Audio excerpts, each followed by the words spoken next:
My non-immigrant visa got revoked. Do I have to leave?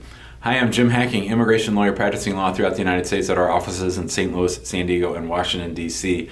We recently had an interesting case out of California where our client got an employment-based green card.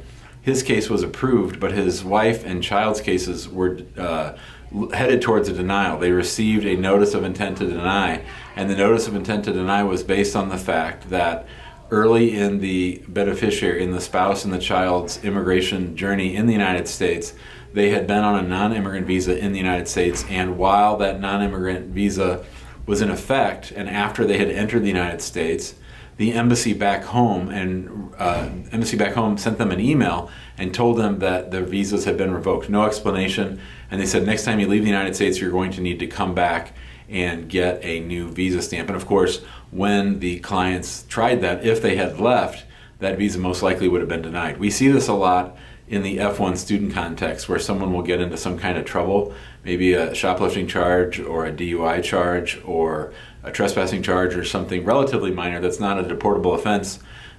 It seems like the State Department is on top of these things a lot more than they used to be, and we've been seeing clients or seeing potential clients, these international students who get alerted that their visa's been revoked and they wonder, do I have to leave right away? No, you don't.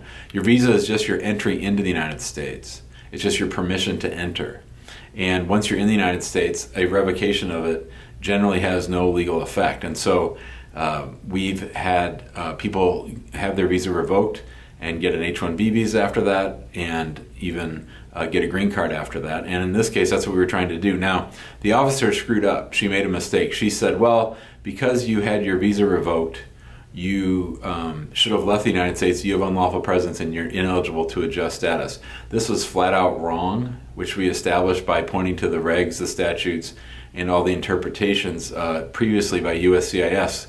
Our associate and colleague, Tim Rudolph, did a wonderful job responding to the notice of intent to deny, and we just got word today that the spouse and the child's green card cases were approved, which frankly they should have been approved at the interview. This officer was plainly wrong, and we were happy to help our client get that sorted out. So, you know, NOIDs can be scary. When they tell you they're going to deny your case, that can be a frightful moment. But if you're right on the law and right on the facts, you should be able to get your case approved. Hope this makes sense. If you're worried about having a visa revoked, or if you're worried about your eligibility to adjust status, give us a call, 314-961-8200. You can email us at info@hackinglawpractice.com. Be sure to join us in our Facebook group, which is called Immigrant Home. If you like this video, we ask that you please share it out on social, that you subscribe to our YouTube channel, and that you join us on Tuesdays and Thursdays, where I'll be going live with my buddy Daniel, answering as many of your immigration law related questions as possible from 12 noon to 1 Central. Thanks a lot, and have a great day.